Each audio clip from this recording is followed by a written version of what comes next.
Hear what students are saying about the new tobacco laws on campus. Learn how the change in ID law is affecting nightlife in Tucson.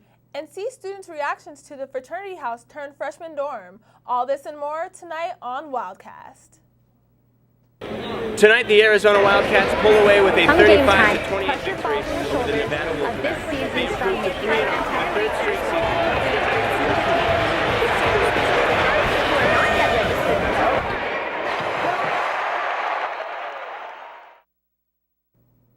Welcome to Wildcast. I'm Sheridan Fiddleman. And I'm Alexis Liggins. Thank you for joining us tonight. A U of A professor has been reprimanded for placing work of a former student, Suzanne Dickinson. An assistant professor in the School of Architecture recently received a formal admonishment after alumnus Nicholas Johnson reported Dickinson for taking his material from his master's thesis and presenting it as her own. Johnson's claim was a long, strenuous process, with the U of A ruling several times that no plagiarism occurred until the recent verdict. It took the U of A about a year to process Johnson's complaints. Johnson now says she is seeking legal advice before deciding on the next steps. The University of Arizona implemented a new law over the summer prohibiting tobacco use on campus. Wildcast reporter Karen Lazarga has more details on what the policy enforces and its effect will have on everyday life.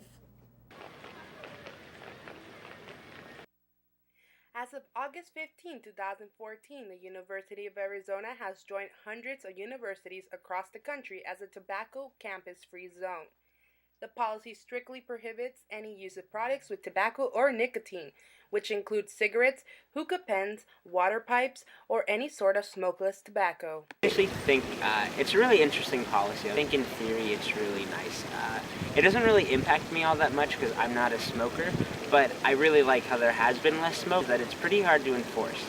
Smoking is a pretty popular and big thing, and I just think it'd be a little hard to enforce that and make it sure it does happen campus-wide. But all in all, I think it can't really hurt. It just makes things a little bit more difficult for smokers. Fortunately for daily smokers, e-cigarettes, e-cigars, e-pipes, or vape pens are not banned from campus but are restricted by remaining at least 25 feet apart of a building entrance, exit, or fresh air intake grills. I got the email about the no smoking on campus policy. I was super excited because I have asthma, so smoking to me is like a big deal. But at the same time, like I had like a second thought of, oh, well, where is everybody gonna smoke? It's gonna be like a big issue cutting down on smoking. Like a win, like lose situation for some people, and then some others it just doesn't really matter because they'll do it anyways. So I'm not sure if the policy is even gonna be like effective. The university is not the only place going tobacco-free. So are all CVSs across the country, which plan to drop tobacco products by October 1st. In a USA Today article on the issue, CVS Pharmacy President Helena Fox stated, "Selling tobacco is very inconsistent with being in that business. We really thought about this decision as it relates to the future as a health company. It's good for customers and our company in the long run." CVS is said to be losing $2 billion a year for not selling tobacco. Unfortunately for university students, they will have to look for another nearby pharmacy to buy their tobacco, and will also have to find a different place to smoke their tobacco products. Reporting from the University of Arizona for Wildcast, I'm Karen Lizarraga. So for a new law that was just passed, I see so many people still smoking around the campus. Yeah, I'm actually interested to see how the university is actually going to put this policy into effect on campus. Yeah. The Arizona Board of Regents discussed how changing tuition is set for state universities, including the U of A, last Thursday. The new process would have the board deciding each campus's tuition rates at separate meetings. The separate meetings are intended to help the regents understand the individual operations of each university and allow them to set tuition rates at the same time as they do the operational and financial review for that university. Purchasing alcohol with a vertical ID is now prohibited in the state of Arizona, and people turning 21 are now required to update their licenses. Wildcast reporter Amanda Martinez has more on what this law is attempting to prevent.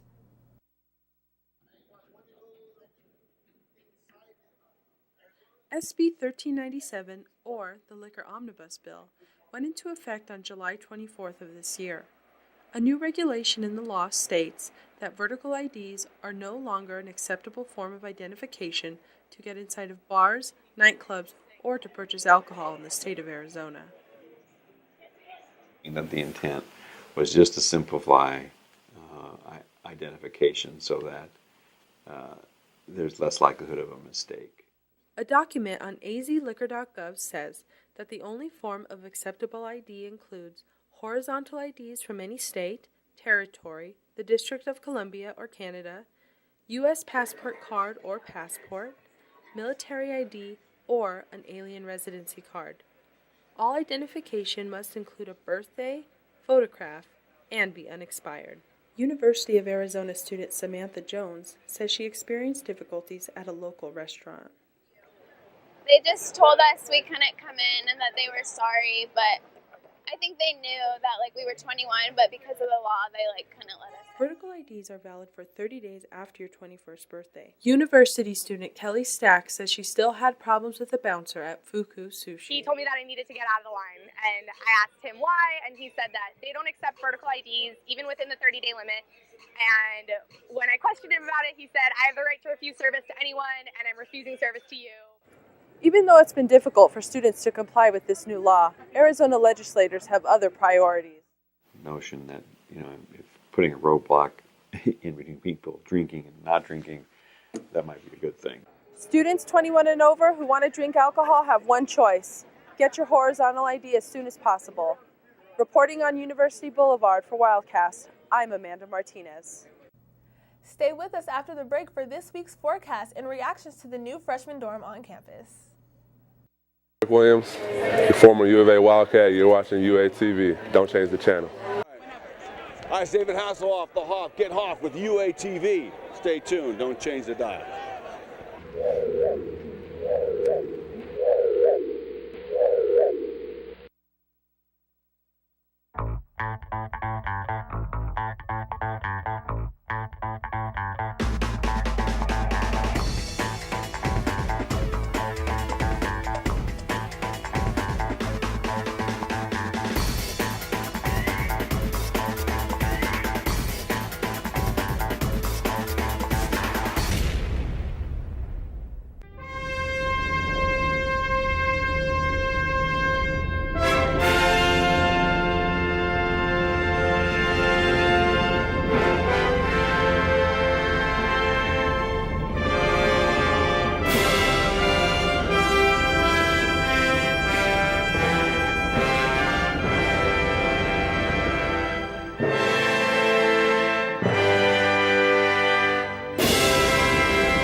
Welcome back to Wildcast.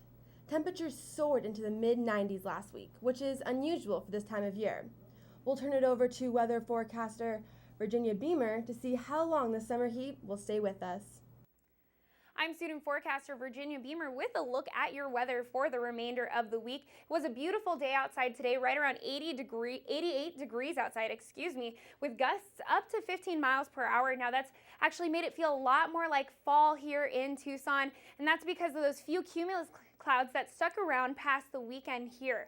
It was below average for this time of year, which is usually 91, 3 below, and our actual low temperature outside, 67 degrees, which happened around 5:30 this morning, was actually above the average of 64 degrees outside. Luckily, we were nowhere close to hitting those record temperatures outside. All right, now let's take a look at tonight. Mostly clear outside tonight and breezy, 61 degrees, just clear skies. It is going to be a little bit colder than we're used to just because all those clouds are gone, and that gives us a chance for heat to escape out of the atmosphere. Plus, breezy conditions will continue tonight as well as into the week. Now, as we move into tomorrow, it's going to look exactly like today, literally 88 degrees outside, mostly sunny and breezy, but things are expected to warm up a little bit as we get into the week. 91 degrees by Thursday, 94 degrees on Friday and Saturday, just warming things up for this weekend.